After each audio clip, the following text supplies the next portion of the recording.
Mula sa 15%, nakatakdang itaas ang taripa ng imported rice sa 20% simula Enero, ayon sa Department of Agriculture. Alinsunod ito sa napagkasunduan ng economic managers ng administrasyon ni Pangulong Ferdinand R. Marcos Jr. ayon kay Agriculture Secretary Francisco Tu Laurel Jr. Kabilang sa mga dahilan nito, ang paghina ng piso at ang posibilidad ng mas mataas na presyo ng palay sa world market kapag muling pumasok ang Pilipinas sa rice market.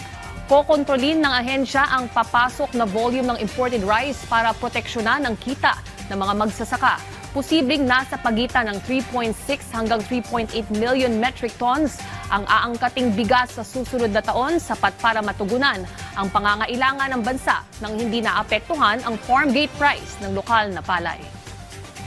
But with an agreement between all stakeholders na i-limit yung quantity, then clearly it has been proven na tariff really doesn't matter as long as you can control the volume. Ngayon, ang presyo ng palay ngayon, 18 to 23. May 25 pa kayo ng report ng industry. Because there's no, we restricted supply.